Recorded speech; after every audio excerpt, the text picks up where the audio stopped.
거룩하신 하나님, 주의 종들이 주의 말씀을 사모하며 주의 명령에 따라 이 시간 주 앞에 엎드립니다.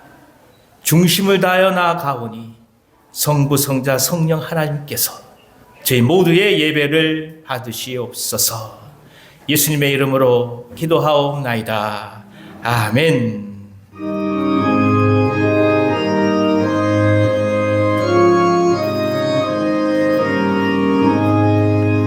영광의 왕께 다 경배하며 그 크신 사랑을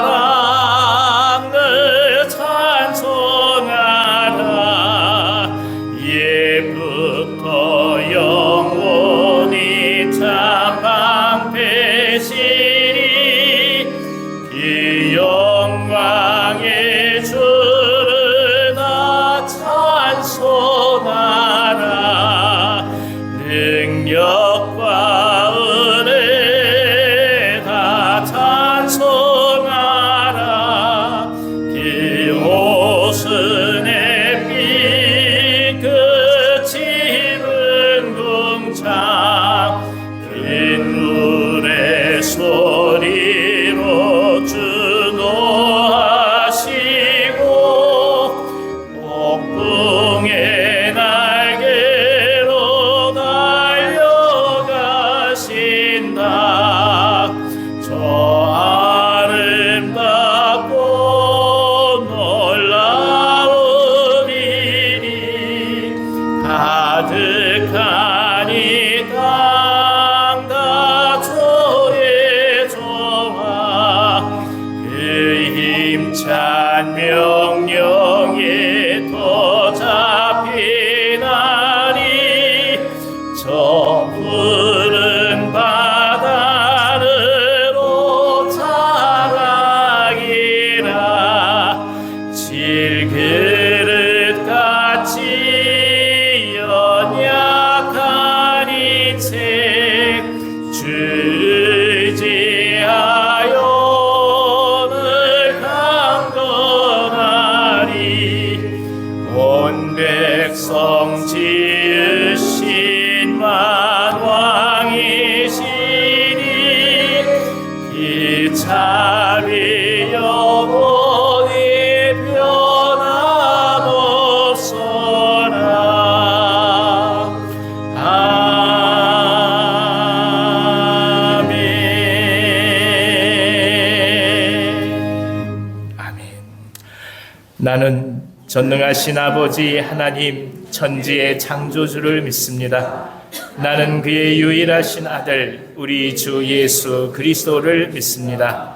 그는 성령으로 잉태되어 동정녀 마리아에게서 나시고 본디오 빌라도에게 고난을 받아 십자가에 못 박혀 죽으시고 장사된 지 사흘 만에 죽은 자 가운데서 다시 살아나셨으며 하늘에 오르시어 전능하신 아버지 하나님 우편에 앉아 계시다가 거기로부터 살아있는 자와 죽은 자를 심판하러 오십니다. 나는 성령을 믿으며 거룩한 공교회와 성도의 교제와 죄를 용서받는 것과 몸의 부활과 영생을 믿습니다. 아멘. 아멘. 보라, 자식들은 여호와의 기업이요 대견은 그의 상급이로다. 젊은 자의 자식은 장사의 수중의 화살 같으니 이것이 그의 화살통에 가득한 자는 복되도다. 이르시되 진실로 너희에게 이르노니 너희가 돌이켜 어린아이들과 같이 되지 아니하면 결단코 천국에 들어가지 못하리라. 그러므로 누구든지 어린아이와 같이 자기를 낮추는 사람이 천국에서 들어가리라. 또 누구든지 내 이름으로 이런 어린아이 하나를 영접하면 또 아비들아 너희 자녀를 노엽게 하지 말고 오직 주의 교훈과 훈계로 양육하라. 마땅히 가르칠 길을 아이에게 가르치라. 그리하면 늙어도 그것을 떠나지 아니하리라. 아멘. 자리에 앉으셔서 563장 찬송하겠습니다.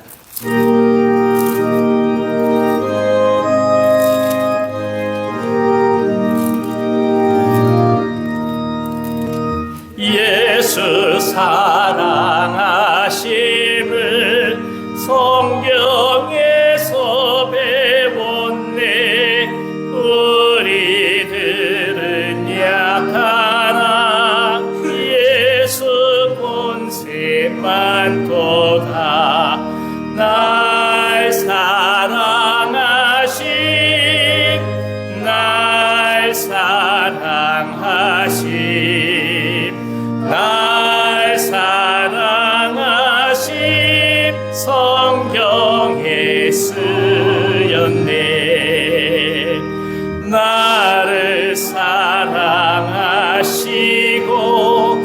나의 죄를 다 씻어 하늘 문을 여시고 들어가게 하시네.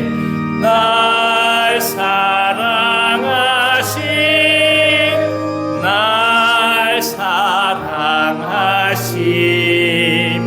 날 사랑하신 성경에 쓰였네. 세상 영악할수록 더욱 귀히 여기사 높은 보좌 위에서 낮은 나를 보시네. 날 사랑하신 날 사랑하신 날 사랑하신 성경에 쓰였네.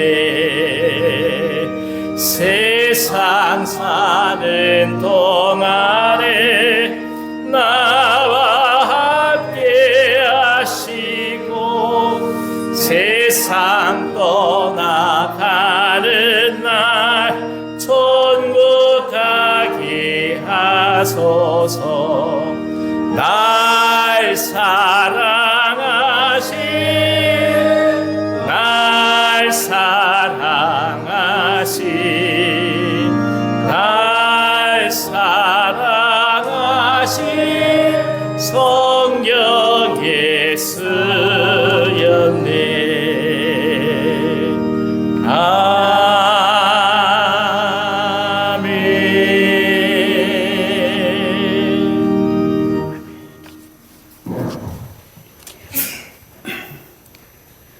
사랑의 하나님, 이 땅에 하나님이 지으신 모든 것이 하나님께 감사하며 하나님의 자녀들이 하나님을 송축하며 하나 되는 복된 예배의 시작이 되게 하옵소서. 주님, 가정의 달을 맞이하여 은혜를 베풀어 주신 것이 감사하며 말씀과 찬양으로 온 가족이 하나 되어 하나님을 경배하는 예배가 되도록 기도합니다. 이 시간 우리가 죄를 자백하면 저는 미쁘시고 의로우사 우리 죄를 사하시며 가오들을 모든 불의에서 우리를 깨끗게 하여 주신다고 하셨사온데 자신의 허물과 가오들을 하나님 앞에 고백하며 용서를 구합니다. 아버지, 저희를 용서하여 주셨고 이제는 이전의 허물을 반복하지 않는 좀 더 충성된 자들로서 살아갈 수 있도록 은혜 내려 주옵소서. 주님, 가정의 달 자녀를 철저히 말씀으로 잘 양육하여 이 시대의 위대한 지도자로 키울 수 있도록 부모와 교회가 힘이 되게 하시고 나의 부모나 이웃의 어른들을 공경하며 섬길 수 있는 마음을 주옵소서. 부모와 자녀가 예수님의 사랑으로 하나 되는 가정과 교회 되게 축복하여 주옵소서. 세상의 모든 사람들이 나의 부모 되고 나의 귀한 자녀들이라 마음으로 더불어 화평하게 지내는 나라 되게 하소서. 특별히 간구하옵기를 고통이 환난 가운데 아파하는 성도들이 있습니다. 육신의 질병 가운데 고통받는 환우들에게는 치유의 역사가 있게 하시고 영적으로 방황하는 성도들에게는 하나님의 생기로 다시 살아나는 역사가 있도록 하여 주옵소서. 물질로 고통받는 이들에게는 흔들어 차고 넘치는 축복을 내려 주옵소서. 교회를 위하여 기도합니다. 세상적 유혹과 악한 것으로 가득 찬 이때에 이 땅의 모든 교회가 교회다운 교회가 되게 하옵소서.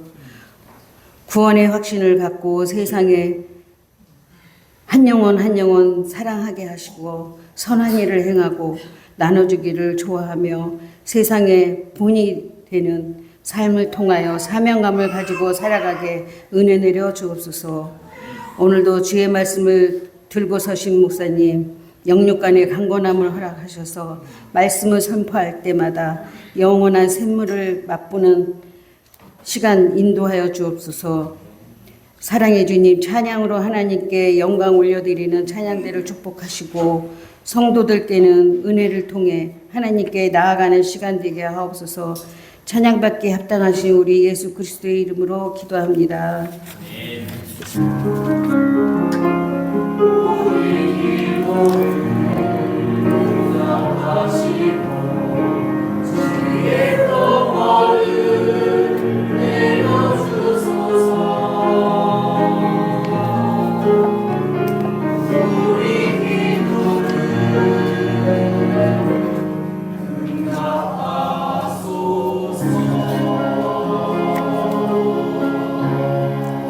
아멘, 아멘. 우리 사랑하는 형제 자매들 서로 좌우를 바라보시면서 축복하도록 하겠습니다. 기쁜 마음으로 소망 중에 서로를 축복하십시다. 당신은 하나님의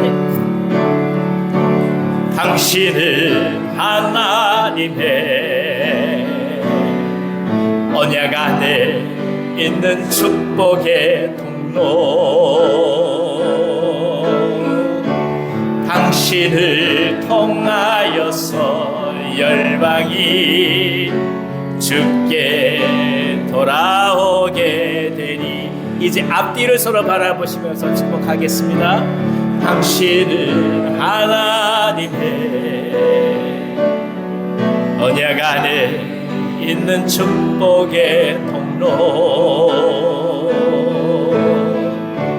당신을 통하여서 열방이 주께 예배하게 되리. 아멘. 하나님 앞에 감사의 박수 올려드리겠습니다. 감사합니다. 오늘 어린이 주일이지요. 하나님께서 특별히 우리에게 귀한 어린이를 주셔서 참으로 감사드립니다. 오늘 생명땅 주관하는 온유한 어린이 축제가 있습니다. 맛있는 와플을 굽고 있어요. 와플 위에 아이스크림을 얹어준답니다. 함께 기뻐하시며 축복하는 시간 됐으면 좋겠습니다. 또 레크레이션도 하고 선물도 나눠준다고 합니다. 특별히 우리 권사회에서 권사님들이 또 함께 해주셔서 사랑하는 어린이들 선물을 또 준비해 주셨습니다. 다시금 깊이 감사를 드립니다. 그리고 다음 주일에는 어버이 주일 감사 예배가 있게 됩니다. 그리고 오후에 이제 식사 교제를 함께 나누시면서 축복하는 시간을 갖겠습니다. 두 번째 주가 아니라 다음 주에는 성찬식이 함께 있게 됩니다. 여러분 귀한 예배에 참여해 주시기를 바랍니다. 세 번째 주일은 청년주일로 지키게 됩니다. 우리 총회에서 5월 셋째 주간을 청년주일로 지키고 있습니다. 함께 주님 앞에 찬양 예배 드리면서 청년들이 헌신할 수 있는 시간을 갖고자 합니다. 이를 위해서도 기도해 주시기를 바랍니다. 오늘 예배 이후에 마을 모임이 있습니다. 우리 최영진 자매님이 그동안 3주에 걸쳐서 저하고 같이 새신자 과정을 마쳤습니다. 저희가 오셔서 교우로 등록하고 싶다고 해서 바로 등록해 드리는 것이 아니라 저하고 몇 가지 과정들을 함께 공부하는 시간을 올해부터 시작했습니다. 그래서 3주의 과정을 다 마치시고 이제 정식으로 등록을 하게 되었습니다. 우리 최영진 자매님 다시 한번 감사의 박수 드립니다. 축하합니다. 길게 살아가나 좋겠습니다. 고맙습니다. 우리 지안이 엄마예요. 다 아시죠? 예, 감사합니다. 자, 그리고 오늘 아주 귀한 날이죠. 세상에서 가장 귀한 날이기도 합니다. 사랑하는 우리 박지훈 집사님, 백찬송 집사님의 아들이 박하승 군이 오늘 유아세를 받습니다. 박하승 하면 대답을 하시고 앞으로 나와서 주시기 바랍니다. 박하승, 예, 앞으로 나와 주십시오. 감사합니다. 예, 위로 올라오세요. 위로 올라오십시오. 예, 저를 보시고 서 주시면 됩니다. 예, 예, 엄마도 같이 오세요. 예, 하은이도 같이 와도 돼요. 괜찮습니다. 예, 괜찮습니다. 우리가 뭐 남이겠습니까? 예, 예, 좋습니다. 이 예식은 그리스도께서 세운 것이니 믿음으로 의롭다 하심을 얻은 인증입니다. 구약 시대에 아브라함의 자손이 할례를 받을 특권이 있었던 것과 같이 복음의 은혜 아래에 있는 성도의 자손에게 이 예식을 행하는 특권이 있습니다. 그리스도께서 만국 백성에게 명하사 세례를 받으라 하셨고 유아들에게 축복하사 천국의 백성은 이와 같아야 한다고 하셨습니다. 복음의 허락은 성도와 그 집안에 미친다 하셨고 사도들도 이와 같이 집안 세례를 베풀었습니다. 우리의 성품도 죄과로 더럽게 되었으므로 부득불 그리스도의 피로 씻으며 성령님의 권능으로 성결함을 얻어야 할 것입니다. 그러므로 부모들은 하나님의 말씀으로 자기의 자녀를 가르치며 신구약 성경에서 가르친 거룩한 종교의 원리대로 가르쳐야 합니다. 자녀를 위하여 기도하며 친히 그 자녀와 함께 기도하며 그 어린이에게 충성과 겸손한 신앙생활의 본을 보이고 하나님이 주시는 힘을 얻어 힘써 주님의 성품과 훈계 안에서 자라게 할 것입니다. 이제 서약하겠습니다. 제가 믿습니까? 하면 예 믿습니다. 서약합니까? 그럼 예 서약합니다. 이렇게 대답하시면 됩니다. 여러분은 이 자녀를 예수 그리스도의 피로 씻음과 성령님의 새롭게 하는 은혜를 받아야 할 것을 믿습니까? 네, 믿습니다. 여러분은 지금 완전히 이 자녀를 하나님께 바치고 겸손한 마음으로 하나님의 은혜를 의지하며 친히 경건한 본을 보이기를 힘쓰며 그리스도 안에서 믿음으로 양육하기로 서약합니까? 네, 세례하겠습니다. 조금 올라와 주시고, 예, 그냥 앉으시고 회중들을 바라봐 주십시오. 예. 장로님, 예, 앞으로 나주 준비. 더 힘을 조금만 들어와 주시고, 네. 예, 준비해 주십니다. 네. 미세기 준비해 주시고, 네. 잘생겼지요? 네.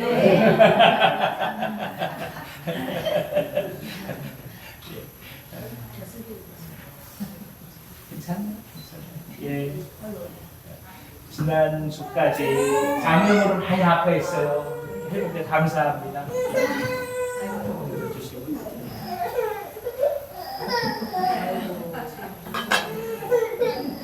세례하겠습니다.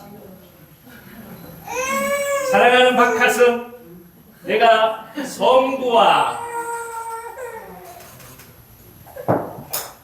성자와 성령의 이름으로 세례를 주노라. 아멘. 아멘.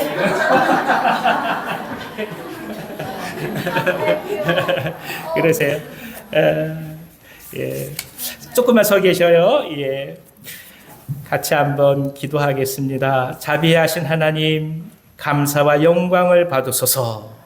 성도의 가정에 귀한 자녀를 주셨고 부모들로 하여금 그 자녀들의 신앙을 위하여 힘쓰게 하심을 감사합니다.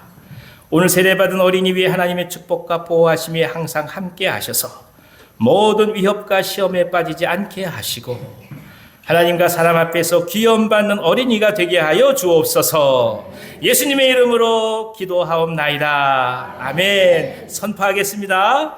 오늘 세례받은 어린이 박하승은 본 온유한교회 유아세례 교인이 된 것을 성부와 성자와 성령의 이름으로 선포하노라. 아멘. 여러분들 함께 서약해 주시기 바랍니다. 사랑하는 성도 여러분, 여기 어린이는 이제 주님의 교회의 한 지체가 되었습니다. 여러분은 이 어린이가 주님 안에서 성령님의 인도하심에 따라 장성한 분량에 이르도록 자라날 수 있도록 기도하며 돌보아 주시겠습니까? 예, 믿음으로 양육하며 기도로 돕겠습니다. 네, 이 시간에 같이 축복하는 시간 갖도록 하겠습니다. 우리 사랑하는 하승이 또 하은이 위해서 기도해 주십시오. 다 앞으로 나와 주십시오. 축복하겠습니다. 교회에서는 앞으로 성경 말씀 잘 읽으라고 꿈나무 성경을 준비했습니다. 감사합니다. 우리 여성교회에서 큰 또 화환을 준비했습니다. 축복합니다. 장로님들 다 앞으로 나와주시고 권사님들도 기도해 주시고 다 앞으로 나와주세요. 이 시간 같이 한번 축복하며 기도하겠습니다. 통성으로 한번 기도해 주시죠. 사랑하는 하승이 하은이가 하나님의 자녀로 하나님의 일꾼으로 성장할 수 있도록 이 시간 같이 한번 통성으로 기도하겠습니다. 기도하십시오.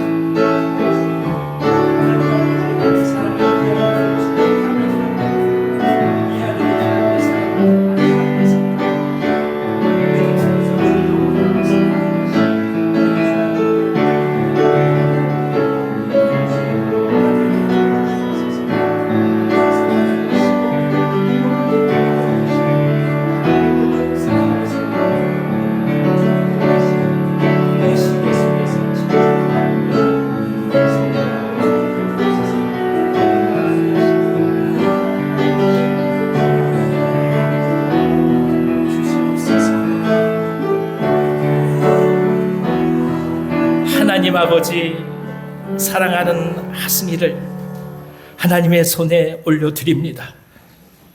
태열매로서 자녀를 주셨사오니 우리의 것이 아니라 하나님의 것임을 선포합니다.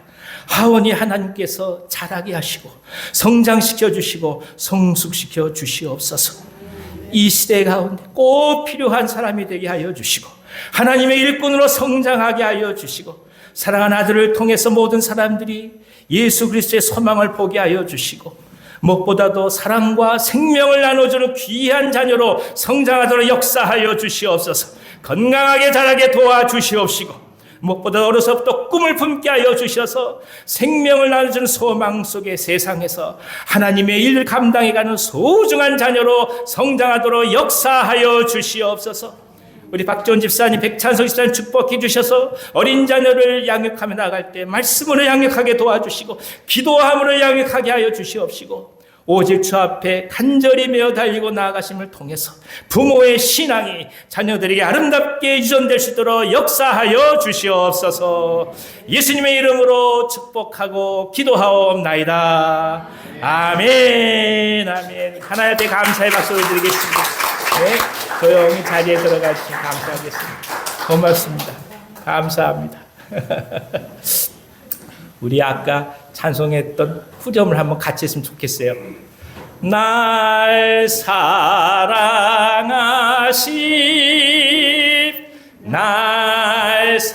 두 손을 가슴에 대시면서 날 사랑하신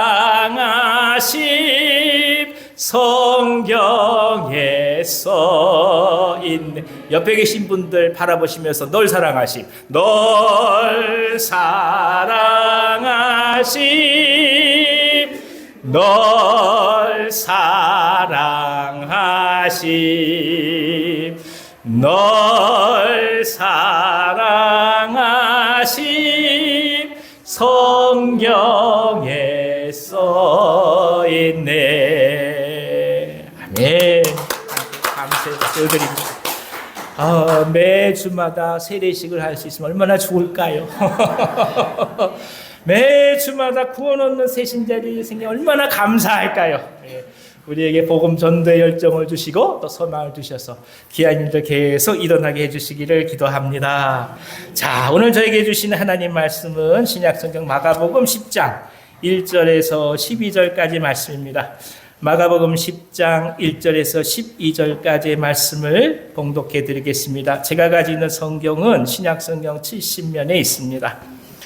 예수께서 거기서 떠나 유대 지경과 요단강 건너편으로 가시니 무리가 다시 모여들거늘 예수께서 다시 전례대로 가르치시더니 바리새인들이 예수께 나와 그를 시험하여 묻되 사람이 아내를 버리는 것이 옳으니까? 대답하여 이르시되 모세가 어떻게 너희에게 명하였느냐? 이르되 모세는 이혼 증서를 써줘 버리기를 허락하였나이다. 예수께서 그들에게 이르시되 너희 마음이 완악함으로 말미암아 이 명령을 기록하였거니와 창조 때부터 사람을 남자와 여자로 지으셨으니 이러므로 사람이 그 부모를 떠나서 그 둘이 한 몸이 될지니라. 이러한즉 이제 둘이 아니요 한 몸이니 그러므로 하나님이 짝지어 주신 것을 사람이 나누지 못할지니라 하시더라. 집에서 제자들이 다시 이 일을 물으니 이르시되 누구든지 그 아내를 버리고 다른 데 장가드는 자는 본처에게 간음을 행함이요 또 아내가 남편을 버리고 다른 데로 시집가면 간음을 행함이니라. 아멘.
아멘. 하나님 앞에 감사의 박수 드리겠습니다. 할렐루야. 감사합니다.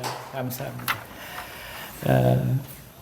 최근에 통계청은 4년 연속 대한민국의 혼인 숫자가 늘어가고 있고 이혼 숫자는 줄어들고 있다. 이렇게 발표를 했습니다. 2023년 혼인 건수가 19만 4천 건으로서 전년 대비 1% 증가했다고 합니다. 그러니까 혼인하는 분들이 2천 건이 늘었다고 얘기를 합니다. 반면에 이혼 건수는 9만 2천 건으로 전년 대비 0.9% 감소되었다고 합니다. 그러니까 800건만 감소가 되었습니다. 고무적인 숫자지요. 그런데 문제는 이혼의 수는 적어짐에도 불구하고 오히려 이 30, 40 연령 세대에서는 이혼율이 늘어난다는 것입니다. 심지어 2013년에 대략 한 13년 전의 얘기인데 한국목회자협회에서 한목협이 한국 종교인의 종교 생활과 의식 조사에서 밝힌 바에 따르면 우리 한국 개신교인들은 이혼에 대해서 60.9%가 이혼은 상황에 따라 할 수 있다. 그렇게 반응을 보이고 있다고 합니다.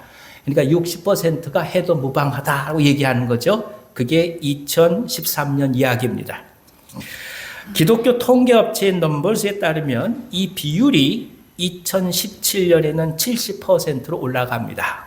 그리고 최근인 2023년에는 78%로 올라갔다고 얘기하고 있습니다.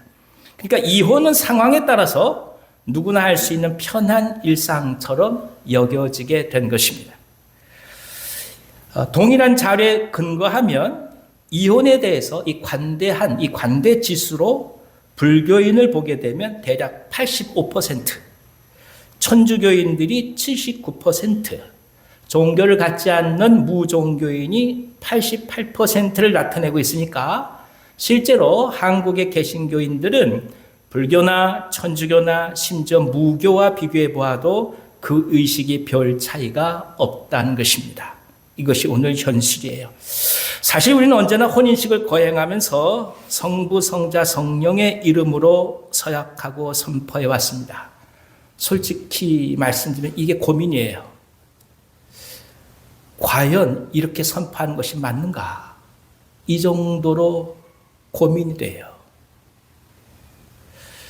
이제는 이 서약과 선포가 의미가 있는 것인지 혼란스러울 지경까지 이르게 되었습니다. 근데 이 문제가 비단 오늘날만의 문제만은 아닙니다.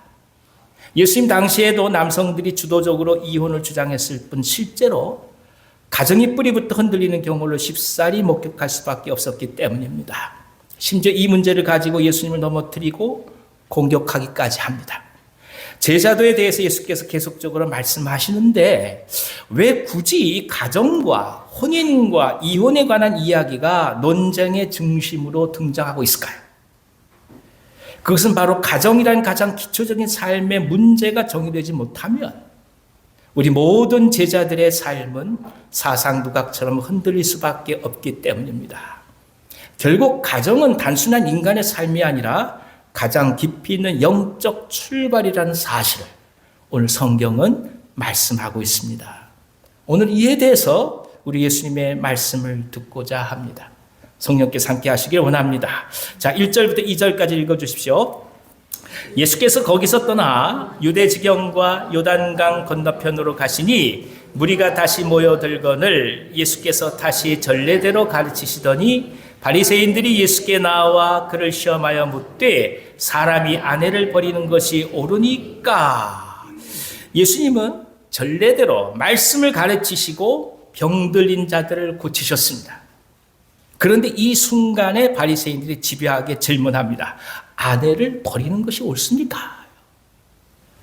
사실 이 질문의 배경에는 그 당시에 샴마이와 힐렐 두 학파의 견해 차이가 반영되었다고 볼 수가 있습니다. 신명기 24장 1절은 이렇게 말씀합니다. 사람이 아내를 맞이하여 데려온 후에 그에게 수치되는 일이 있음을 발견하고 그를 기뻐하지 아니하면 이혼 증서를 써서 그의 손에 주고 그를 자기 집에서 내보낼 것이요. 그럼 여기에서 도대체 수치된 일이 무엇이냐가 문제가 되는 거예요. 흔히 이를 간음이라고 생각하는데 본래 원문의 의미는 그렇지 않습니다. 이미 간음을 했다면 모세 당시에는 바로 상간자와 함께 죽임을 당했습니다. 그러니까 이혼까지 갈 필요도 없었던 거예요. 이 말씀은 곧 당시의 상황 비춰보면 굉장한 비유적으로 사용된 말씀인데 불명예 또 망신이란 뜻으로 우리가 이해할 수 있습니다. 곧 공동체 생활에서 덕이 되지 않는 모습을 말하는 겁니다. 그러니까 이것을 어떻게 해석하느냐가 너무나 광범위할 수밖에 없는 거예요. 무엇이 불명예냐 이거예요. 무엇이 공동체 덕이 되지 않는 것이냐. 너무 어려운 거죠, 해석하기가. 코에 걸면 코걸이요, 귀에 걸면 귀걸이가 됩니다. 그래서 결국 이 두 학파가 이 수치라는 단어에 대해서 해석을 할 때 보다 엄격하게 해석하느냐 아니면 범위를 넓게 해석하느냐에 따라서 한 가정이 유지되느냐 그렇지 않느냐가 달릴 수밖에 없었던 것입니다. 물론 시간이 지나면서 간음한 자들을 바로 돌로 죽일 수 없는 상황들이 계속 발생합니다. 배우자의 부정들이 심심치 않게 계속 나타납니다. 그래서 이 규정이 점차로 축소되어 해석되는 경향이 있게 되었습니다. 샴마이 학파가 대표적이었던 것이죠. 곧 배우자의 부정이나 간음, 즉 직접적으로 혼인이 유지되기 어려운 신뢰 상실만이 이혼의 이유가 될 수 있다라고 본 것입니다. 반면에 힐렐 학파는 이를 보다 더 넓게 해석합니다. 곧 남편이 기뻐할 수 없는 일들이 일어나게 된다면 예컨대 아내가 타버린 음식을 내놓았다든지 밥 타면 큰일 나는 거예요. 몸을 확 움직여서 치맛단이 올라가 발꿈치를 보이게 하여 다른 남자가 보게 만들었다든지 함부로 돌아서지도 못하는 거예요.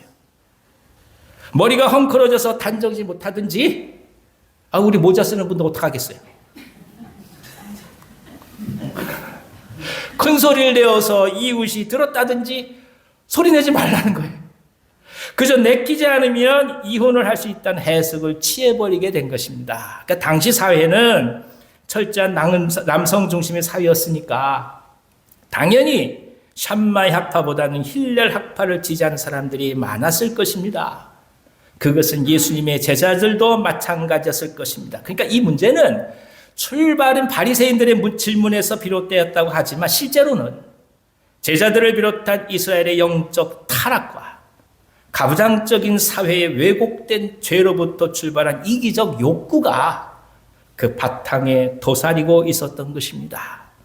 근데 주목할 것은 이 중 어떤 쪽을 취하느냐에 따라 예수님에게는 가차없는 비난이 쏟아질 수밖에 없었다는 것이죠. 보수적인 샴마이 학파의 의견을 따르게 되면 창기들과 함께 교제하며 말씀을 나눴던 예수님의 행동이 일관되지 않게 됩니다. 곧 이중적인 기준으로 진리를 전한다는 비난을 받게 되죠. 반면에 자유적인 힐렐 학파의 입장을 따를 경우 현재 예수님의 공동체 안에 있는 여성들의 강력한 비난을 받게 될 것이고 아울러서 대중들의 상당수를 구성하고 있는 여성들의 지지를 한순간에 잃어버리게 되는 결과를 가져오게 될 것입니다. 그러니까 바리새인들이 노린 것은 예수 공동체의 지지 기반을 완전히 와해시켜서 예수님을 무용지물로 만들려고 했던 것입니다. 기가 막힌 일이죠. 그럼 이런 상황 속에서 예수님은 어떻게 하고 계실까요? 무엇이라고 답하십니까? 3절부터 4절까지를 읽어주십시오. 대답하여 이르시되 모세가 어떻게 너희에게 명하였느냐? 이르되 모세는 이혼 증서를 써줘 버리기를 허락하였나이다. 예수님 대답은 먼저 질문으로부터 시작됩니다. 이런 논의가 시작되게 된 근거가 과연 올바른 것이냐?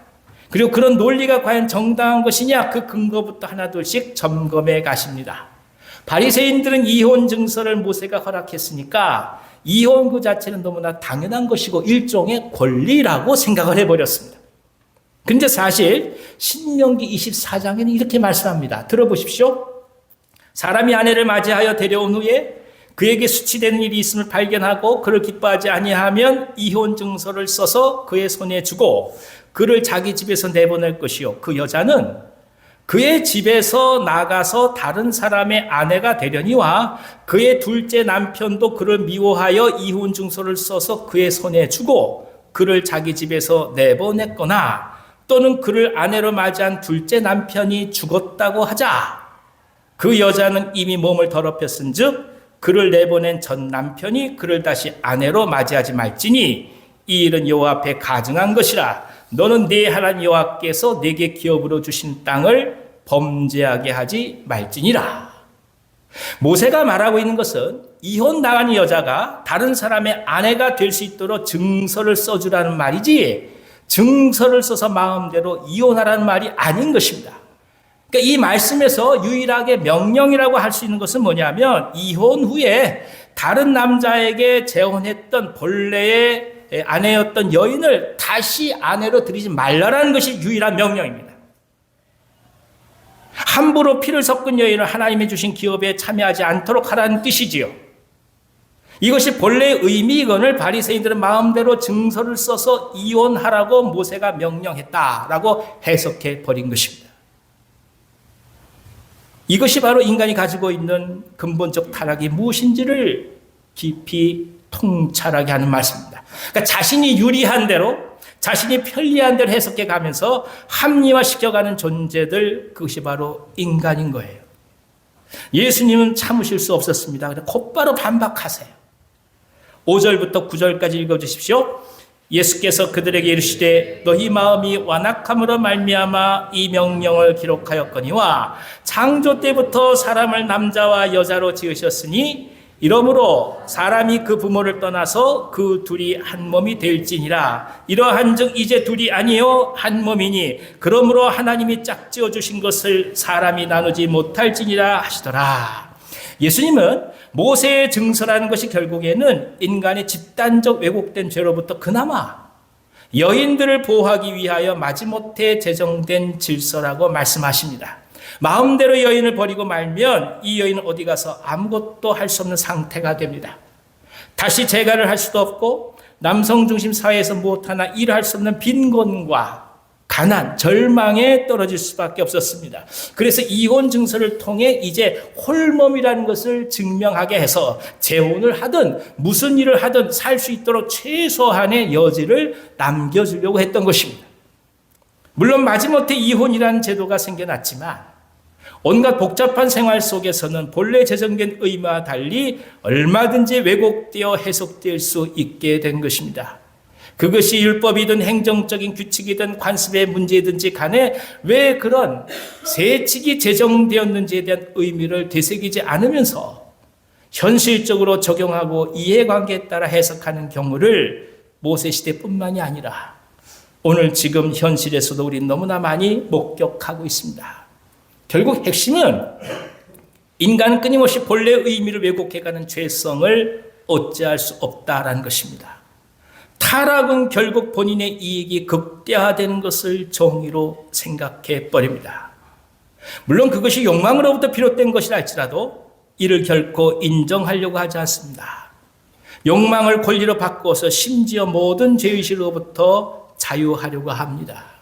그러면 왜 이토록 가정과 혼인, 이혼의 문제가 인간을 고통스럽게 할까요? 여러분 한번 생각해 보시죠. 우리가 갖고 있는 상처의 출발은 어디서부터 비롯되었습니까? 대부분은 가정이에요. 예수님은 진지하게 그래서 이 이혼의 문제로 풀어가지 않으세요. 어떻게 하시느냐? 혼인의 의미에 대해서 다시금 상기시켜 가시면서 문제를 하나둘씩 풀어가십니다. 그저 보기 좋아서 한순간에 반해서 결정하는 것이 혼인이 아니라 하나님 섭리와 배려와 중재로 이루어지는 것이 혼인이라는 것을 명확히 하신 것입니다.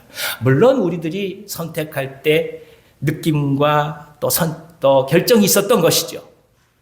하지만 그렇게 되기까지 그녀를 내게 보내신 것도 그 남자를 내게 보내신 것도 하나님의 역사라는 말씀입니다. 남자와 여자라는 존재의 차이는 철저히 우리의 선택이 아니라 하나님의 배려였습니다. 불완전한 존재이기에 한 팀으로 삶을 더불어 살아가라는 하나님의 선물입니다. 그래서 혼인이라는 제도 자체는 사회의 변천과 인간이 고안해낸 약속의 규칙이 아닙니다. 사람이 만든 제도가 아니에요, 혼인은. 혼인은 바로 하나님이 제정하신 삶의 질서요. 하나님께서 주례해 주심으로써 시작된 영적 공동체였던 것입니다. 그런데 이 거룩한 하나님의 주권이 아담과 하와의 범죄 이후에 극단적으로 왜곡되어 버리고 말았습니다. 창세기 3장에서는 이렇게 말씀하세요. 들어주십시오. 또 여자에게 이르시되 내가 네게 임신하는 고통을 크게 더하리니 네가 수고하고 자식을 낳을 것이며 너는 남편을 원하고 남편은 너를 다스릴 것이니라 하시고 아담에게 이르시되 네가 네 아내의 말을 듣고 내가 네게 먹지 말라 한 나무의 열매를 먹었은즉 땅은 너로 말미암아 저주를 받고 너는 내 평생에 수고하여야 그 소산을 먹으리라.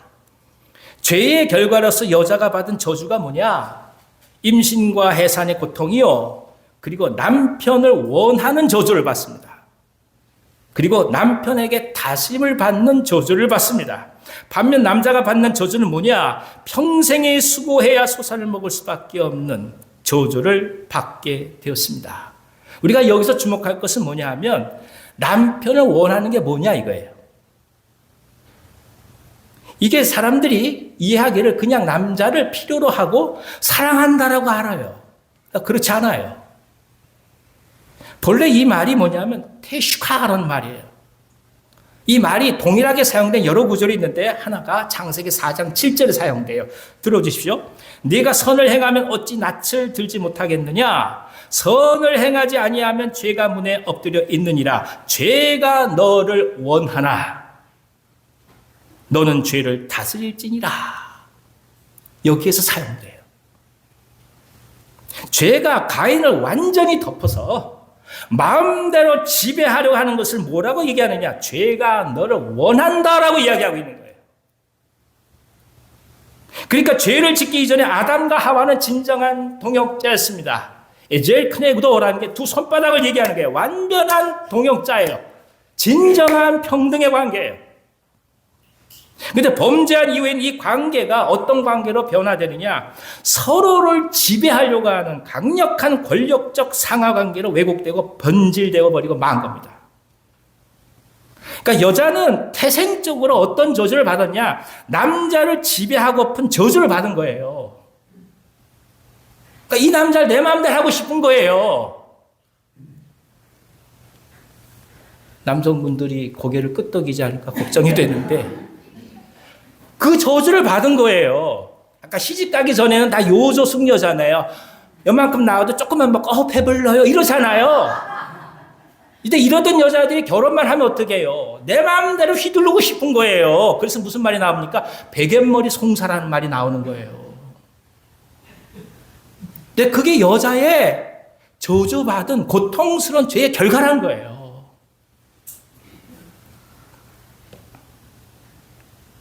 내 필요한 대로 남자를 사용하고 싶어 하는 겁니다. 이걸 가리켜 뭐라고 얘기한다고요? 원한다라고 얘기하는 거예요. 반면에 남자는 죄를 지은 이후에 어떻게 하든 여자를 다스리고자 강압적이 되어버리고 말았습니다. 여자를 다스려야만 하는 저주를 받은 거예요. 그러니까 본성적으로 여자가 자기보다 위에 있으면 견딜 수 없는 거예요. 그게 저주의 결과예요. 그러니 사랑하고 아끼기보다는 어떻게 하든 강압적 수단을 동원해서라도 위아래를 확실히 정리하고픈 어설픈 욕망에 휩싸여버리고 만 것입니다. 그러니까 세상의 남자들이 유흥가를 가는 일 단 한 가지예요. 돈을 주면 그 여자들은 나를 왕처럼 대접해줘요. 이게 중요해요. 남자는 그런 저주를 받았어요. 여자 위에서 지배하는 저주를. 그러니까 조금이라도 이 여자가 나와 같이 자리에서 얘기하고 권리를 요구한다 못 견디는 거예요. 그러니까 그렇지 않은 여자를 찾아다니는 거예요. 그게 화류계예요. 돈 몇 푼에 간을 빼주면서 왕 대접을 해주니까 그 시간만큼 그걸 즐기는 거죠.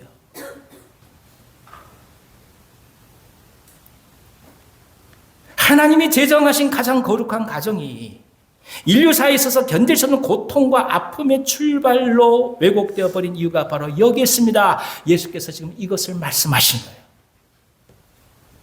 우리가 겪고 있는 이 수많은 고통은 그래서 먼저 인간의 본원적 죄로부터 시작되었다는 것을 먼저 고백해야 한다는 뜻입니다. 혼인은 타락보다 먼저 있었던 거예요. 하나님의 거룩한 주례로 이루어진 가정이 아담과 하와의 타락보다 먼저 있었습니다. 그러니 혼인은 거룩함의 속성을 담보하고 있는데 인간은 죄악 속에서 살고 있으니 어찌 그 혼인이 아름다워질 수 있었겠습니까? 그러니까 결국 이 죄가 극복되지 않는 한 가정은 언제나 삐그덕거리는 거예요. 그러니까 이 죄의 문제가 근본적이라는 것을 이해하지 못하게 된다면 어떤 방면을 취해도 가정은 삐그덕거려요. 남자를 지배하려는 여자와 그 여자를 죽어도 발 아래 두려고 하는 남자가 서로 아웅될 수밖에 없는 현실이 가정이 되어버리고 만 거예요.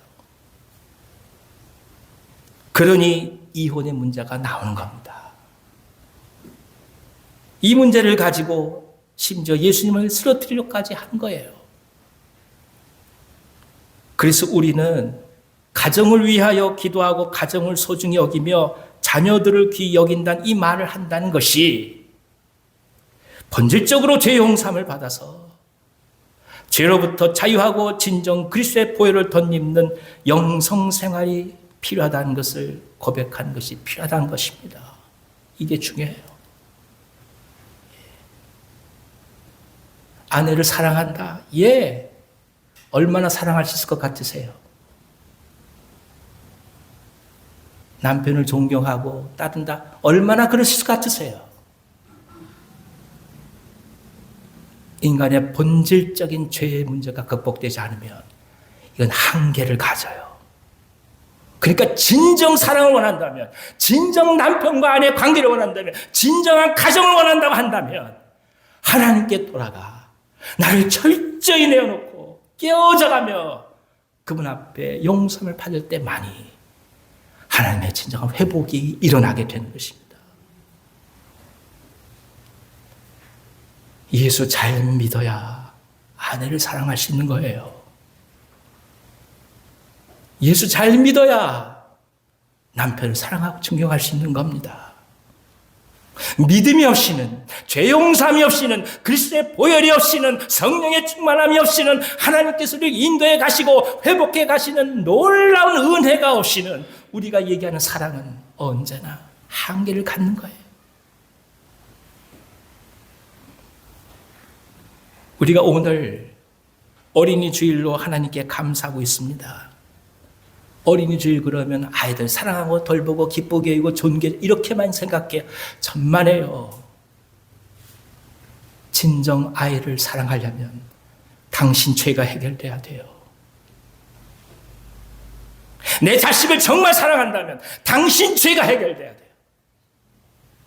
내가 주님 앞에 깨어서 엎드리고 부셔지지 않는 한 그건 내 자식을 향한 진정한 사랑이 되질 못해요. 언제나 내 환경과 조건과 이익에 따라 내 마음은 조력무게로 변하기 때문이에요. 우리 부모가 그래 신앙 가운데 서야 합니다. 가정의 달은 단순하게 가정을 중요시 여기자 그 얘기가 아니에요. 우리 내면을 바라보고 하나님 앞에 고백하고 가정조차 제대로 이끌어갈 수 없는 우리의 부족함과 죄인됨을 주님 앞에 내어드리면서 주님께서 오셔서 나를 붙드시고 보혈 덮어주시고 용서해 주시고 거룩한 죄의 능력과 은혜로 채워주셔서 그 마음과 용서받은 사람의 기쁨으로 아내와 자녀들, 남편과 자녀들, 부모들을 사랑해 갈 때 진정 가정의 의미가 회복될 것입니다. 우리는 그래서 기도합니다. 하나님, 우리가 부족하니 오늘 저희들의 영적 갱신을 허락해 주십시오. 내 안에 정직한 영을 새롭게 창조해 주십시오. 그리하여 그 모습으로 남편을 보게 하시고 아내를 보게 하시고 자식을 보게 하시고 부모를 보게 하옵소서. 이 은혜가 가득하기를 기원합니다. 시간이 다 돼서 다음 주에 계속 말씀을 나누겠습니다. 기도하겠습니다. 하나님 아버지, 또 한 번 가정의 의미를 보게 하시니 감사합니다. 먼저 하나님께로 돌아가게 하옵소서. 하나님 속에서 회복을 구하게 하옵소서. 예수님의 이름으로 기도하옵나이다. 아멘. 찬송가 559장 찬송하겠습니다.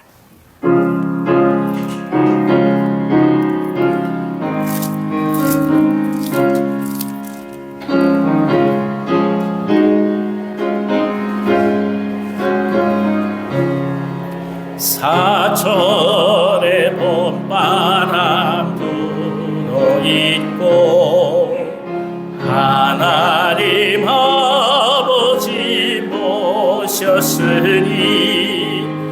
믿음의 반석도 든든하다. 우리 집 즐거운 동산이라.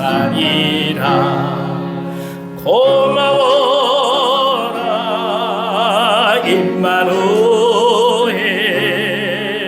예수만 섬기는 우리 집. 고마워라 임마누엘, 복되고 즐거운 하루하루. 어버이 우리를 보이시고 동기들 사랑에 뭉쳐있고 기쁨과 소름도 같이 하니 한간의 초가도 천국이라. 고마워라 임마누엘, 예수만 섬기는 우리 집. 고마워라 임마누엘, 복되고 즐거운 하루하루. 아침과 저녁에 수고하여 다같이 일하는 모시구나. 환상에 눌려서 먹고 마셔 영이 나온 우리의 나무니라. 고마워라 임마누엘, 예수만 섬기는 우리 집. 고마워라 임마누엘, 복되고 즐거운 하루하루. 거룩하신 하나님, 오월의 생명을 경험하면서 살아있음의 기쁨을 다시금 일깨워 주신 당신을 찬미합니다. 가장 아름다운 것들로 우리에게 주시는 하나님의 사랑이 있음에도 여전히 우리의 마음과 몸은 죄를 향해 갈 수밖에 없음을 불쌍히 여겨주시옵소서. 저희들의 삶을 지켜주시고 그리스도의 은총으로 새롭게 하시니 감사드립니다. 한 주간의 감사함을 담아 예물을 드리오니 받으시옵소서. 11조로 감사헌금으로 선교헌금으로 구제헌금으로 생명의 빵 헌금으로 헌당 헌금과 특별 헌금으로 감히 제단 앞에 나아갑니다. 기쁘게 받으시고 하나님의 나라를 위하여 복음 증거를 위하여 성도들의 헌신을 사용하여 주시옵소서. 지금도 지속되고 있는 전쟁의 포화가 멈춰지게 하시고 경제적으로 고통받을 수밖에 없는 모든 열방의 어려움들을 하감하여 주시옵소서. 속히 종전이 되게 하옵소서. 이 민족과 나라를 지켜주시고 선교사님들의 피와 땀이 헛되이 되지 않도록 믿음을 지켜주옵소서. 위정자들에게 하늘의 지혜를 더하여 주시고 하나님 앞에 엎드려 간구함으로 주님께서 허락하신 힘과 권력을 공의롭고 정의롭게 사용하게 하여 주옵소서.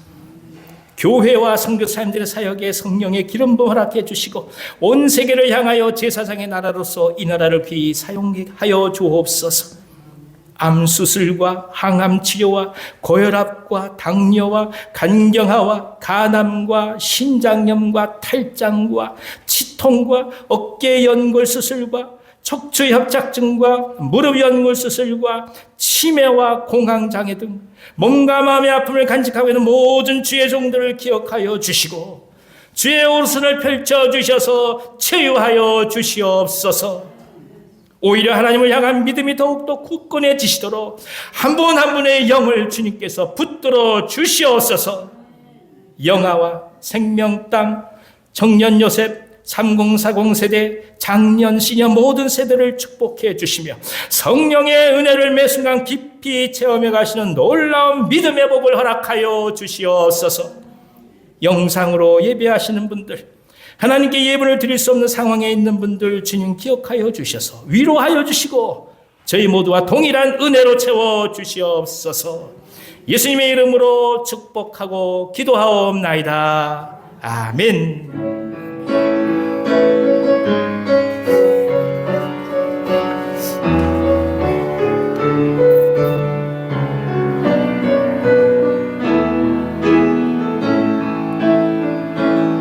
우리 복잡해 모였네.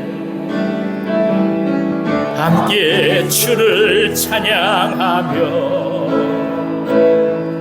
하나님의 사랑 그 아들 주셨네. 그의 피로 우리 구원받았네.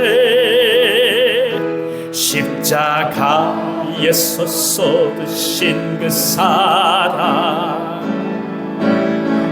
강같이 온 땅에 흘러 각 나라와 족속 백성 방언에서 구원받고 주 경배드리네. 구원하심이 보좌에 앉으신 우리 하나님과 어린 양께 이도다. 구원하심이 보좌에 앉으신 우리 하나님과 어린 양께 이도다. 아멘. 이제는 우리 구주 예수 그리스도의 은혜와 하나님 아버지의 그 크신 사랑하심과 보혜사 성령님의 감동하시고 교통하심, 하나님의 섭리와 하나님의 예정과 하나님의 은혜와 사랑으로 맺어주신 놀라운 가정을 축복해 가며 가정 속에서 진정한 하나님의 교회와 그리스도의 머리 되심을 바라보기를 원하신 이 자리에 모시게 사랑하는 모든 주의 종들 위에와 저희들의 삶과 가정과 생업이 이 민족과 이 나라 북녘 땅과 성교 사람들의 사역 위에 온유한 교회 위에와 환우들 위에 특별히 사랑하는 어린이들 위에 이제부터 영원토록 함께 하시길 간절히 축원하옵나이다. 아멘.